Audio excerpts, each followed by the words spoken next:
വർദ്ധിച്ചിരിക്കുന്നുവെന്ന്. ഇതെല്ലാം നമ്മുടെ ഉന്നത വിദ്യാഭ്യാസ രംഗം വലിയ തോതിൽ ശാക്തീകരിക്കാൻ, ഉന്നത വിദ്യാഭ്യാസത്തിൻ്റെ ഹബ്ബാക്കി കേരളത്തെ മാറ്റാൻ ബോധപൂർവം നടത്തിയ പ്രവർത്തനങ്ങളുടെ ഭാഗമാണ്. ഇതിൻ്റെ തുടർച്ചയാണ് നമ്മുടെ വിദ്യാർത്ഥികൾ, കോഴ്സ് കഴിഞ്ഞവരും ഇപ്പോൾ പഠിക്കുന്നവരും, IT +2, ITI +2, ഡിപ്ലോമ, ഡിഗ്രി പഠനത്തിന് ശേഷം വിവിധ നൈപുണ്യ കോഴ്സുകളിൽ പഠിക്കുന്നവരുണ്ടാവും. ജോലി മത്സര പരീക്ഷകൾക്ക് വേണ്ടി തയ്യാറെടുക്കുന്നവരുണ്ടാവും.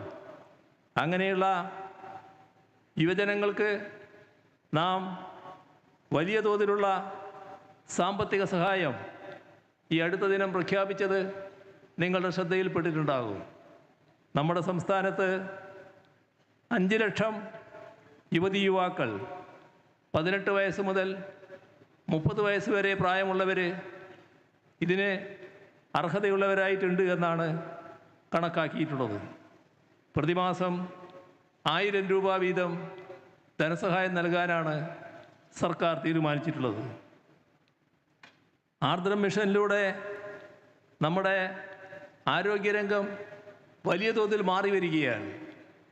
പ്രാഥമിക ആരോഗ്യ കേന്ദ്രങ്ങൾ കുടുംബാരോഗ്യ കേന്ദ്രങ്ങളായി മാറിയത് മാത്രമല്ല, താലൂക്ക് ആശുപത്രി മുതൽ മെഡിക്കൽ കോളേജ് ആശുപത്രി വരെ സൂപ്പർ സ്പെഷ്യാലിറ്റി സൗകര്യങ്ങൾ ഒരുക്കുന്ന നില വന്നിരിക്കുന്നു.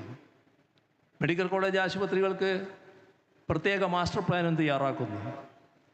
ഇവിടെ നമ്മുടെ സഹോദരിമാർ, വീട്ടിൽ ജോലിയെടുക്കുന്നവർ, ആ ജോലി സാധാരണഗതിയിൽ ഒന്നിനും കണക്കാക്കാറില്ല. സ്ത്രീ സുരക്ഷയുമായി ബന്ധപ്പെട്ട നൂതനമായ ഒരു പദ്ധതിയാണ് സർക്കാർ കഴിഞ്ഞ ദിവസം പ്രഖ്യാപിച്ചത്.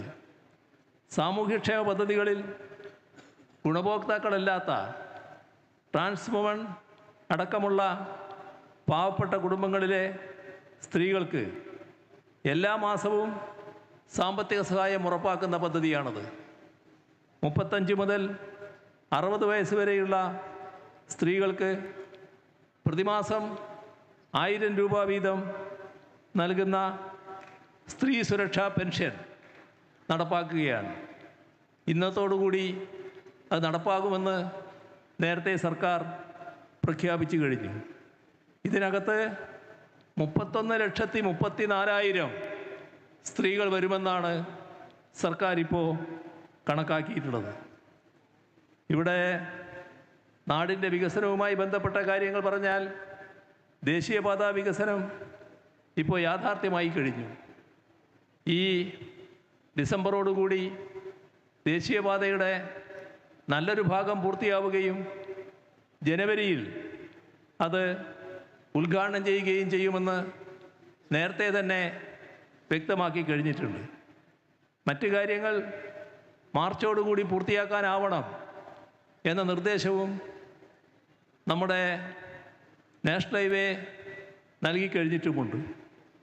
നമ്മുടെ സംസ്ഥാനത്തിൻ്റെ അനന്തമായ വികസനത്തിന് വാതായനം തുറന്ന ഒന്നാണ് വിഴിഞ്ഞം തുറമുഖം.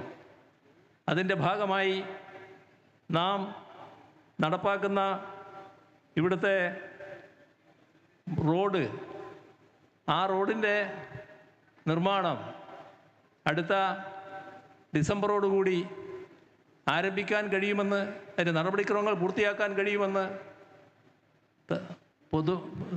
നാഷണൽ ഹൈവേയുടെ മന്ത്രി നിതിൻ ഗഡ്കരിയുമായി ചർച്ച നടത്തി അതിൽ ഉറപ്പ് നൽകിയിട്ടുണ്ട്.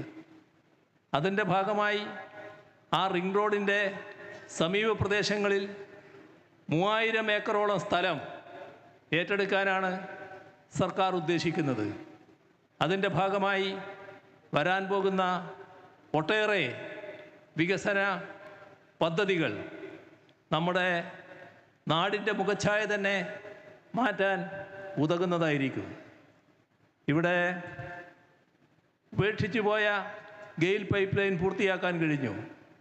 എടമൺ കൊച്ചി പവർ ഹൈവേ പൂർത്തിയാക്കാൻ കഴിഞ്ഞു. മെട്രോ, കൊച്ചി മെട്രോ നല്ല നിലക്ക് നടക്കുകയാണ്, അതിൻ്റെ വികസനം നടന്നുകൊണ്ടിരിക്കുകയാണ്. വാട്ടർ മെട്രോ, അതിനെക്കുറിച്ച് പഠിക്കുന്നതിനും അവരവരുടെ നാട്ടിലേക്ക് കൊണ്ടുപോകാനും വിവിധ സംസ്ഥാനങ്ങളിൽ നിന്ന് ആളുകൾ വരുന്നു, ഭരണാധികാരികൾ വരുന്നു. രാജ്യങ്ങൾ, നമ്മുടെ രാജ്യത്തിന് പുറത്തുള്ള അനേകം രാജ്യങ്ങൾ വാട്ടർ മെട്രോയെക്കുറിച്ച് അറിഞ്ഞ് അത് പഠിക്കുന്നതിനും അവരുടെ നാട്ടിൽ നടപ്പാക്കുന്നതിനും വേണ്ടി ഇവിടെ വന്ന് ചർച്ച നടത്തുന്നു. നമ്മുടെ തോന്നക്കല്ലുള്ള വൈറോളജി ഇൻസ്റ്റിറ്റ്യൂട്ട്, അത് ദേശീയ തലത്തിൽ മാത്രമല്ല ആഗോളതലത്തിൽ തന്നെ പ്രശസ്തമായ രീതിയിലേക്ക് ഉയരാനാണ് പോകുന്നത്. അതേപോലെ നമ്മുടെ ഗതാഗത രംഗത്ത് തീരദേശ ഹൈവേ, മലയോര ഹൈവേ, അവിടങ്ങളിൽ നമ്മുടെ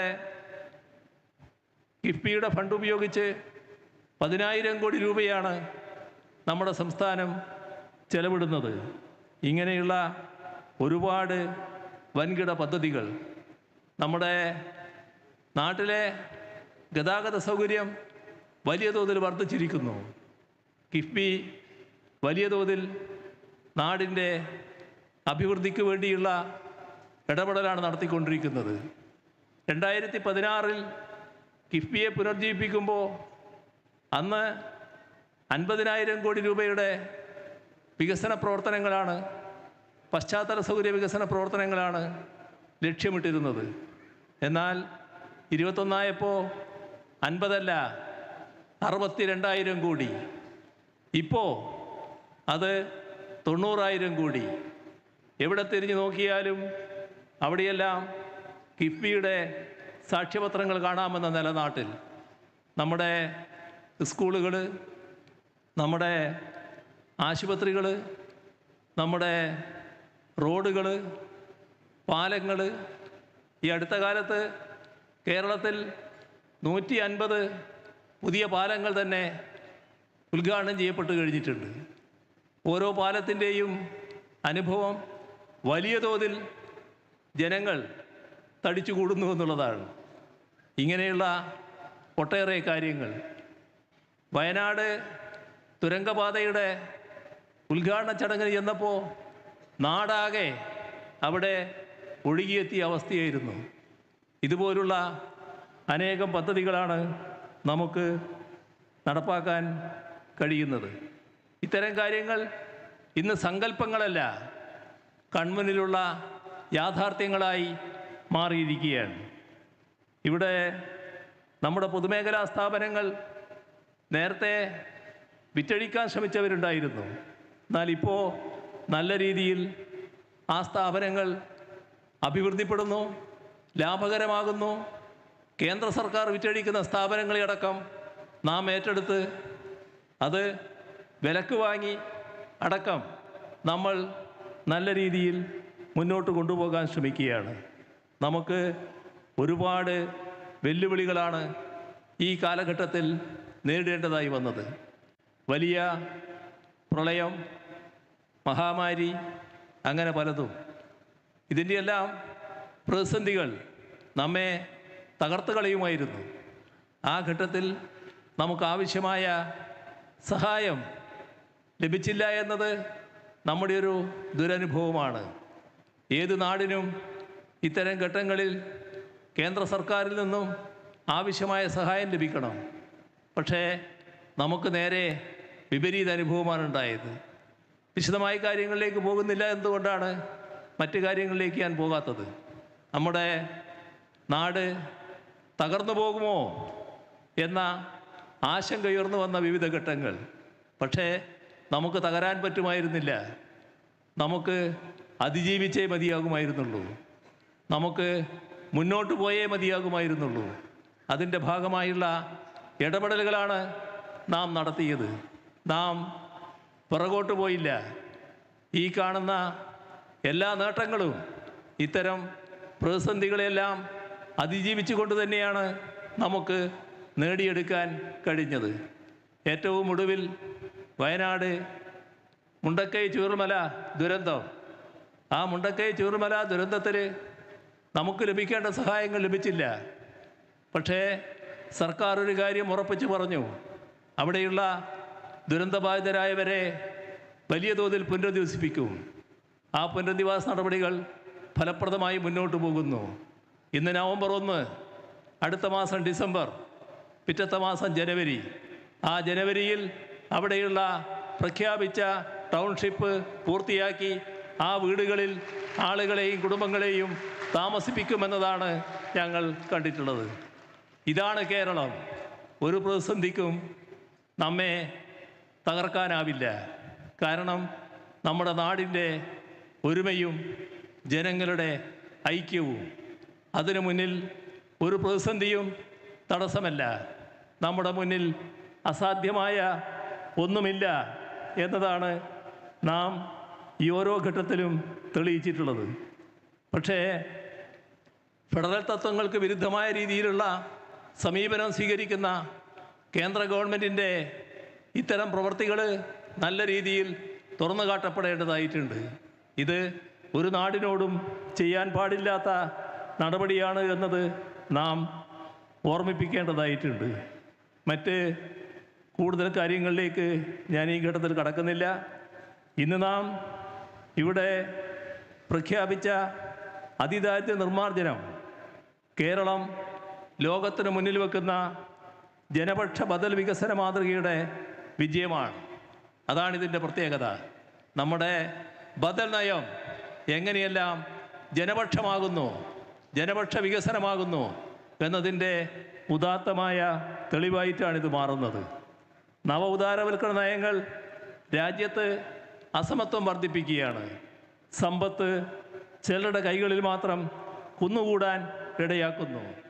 ആ ഒരു രാജ്യത്ത് എല്ലാ വിഭാഗം ജനങ്ങളെയും ചേർത്ത് പിടിക്കുന്ന ആർദ്രതയുള്ള സമത്വത്തെ ഉയർത്തിപ്പിടിക്കുന്ന ക്ഷേമമാതൃക സാധ്യമാണെന്ന് കേരളം നെഞ്ചുവിരിച്ച് തല ഉയർത്തി ലോകത്തോട് പറയുകയാണ്.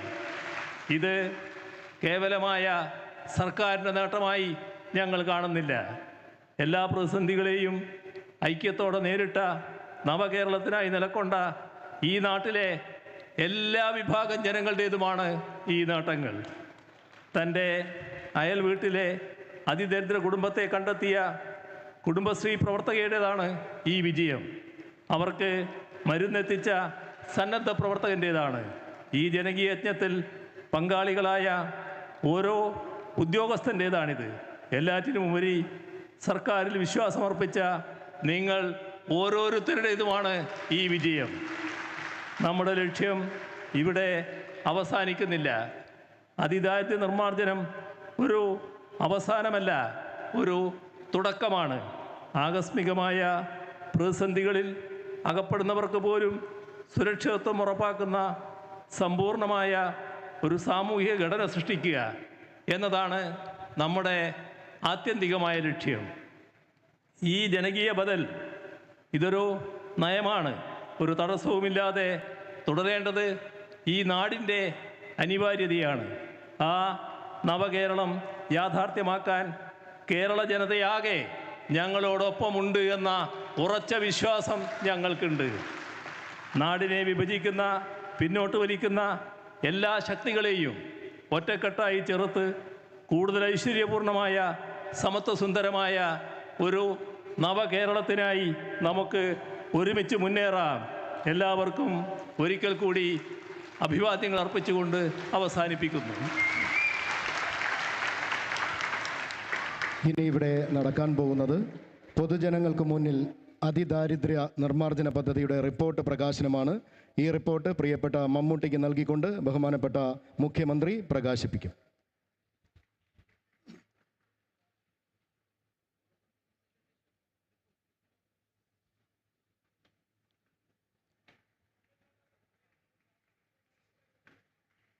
തുടർന്ന് EPEP 2.0 അടുത്ത ഘട്ടം അതിദാരിദ്ര്യ നിർമ്മാർജ്ജനാനന്തര പദ്ധതി രേഖ,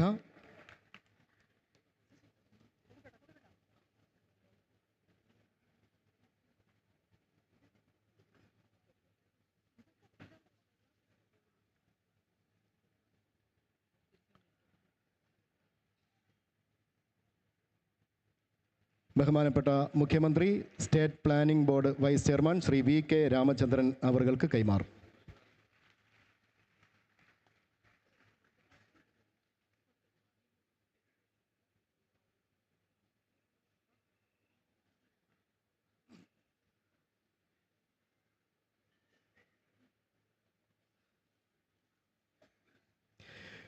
പ്രിയപ്പെട്ടവരെ, ഇനി നാം ഏവരും കാത്തിരിക്കുന്ന വാക്കുകളിലേക്കാണ്. നമ്മുടെ ഇന്നത്തെ ചടങ്ങിൻ്റെ വിശിഷ്ടാതിഥി, ഇന്ത്യൻ സിനിമയുടെ അഭിമാന താരം, മലയാളത്തിൻ്റെ മഹാനടൻ ഡോക്ടർ പത്മശ്രീ ഭരത് മമ്മൂട്ടിയെ, നമ്മുടെ സ്വന്തം മമ്മൂക്കയെ, ഈ ജനാവലിയെ, ഈ മഹാസമ്മേളനത്തെ അഭിസംബോധന ചെയ്ത് സംസാരിക്കാൻ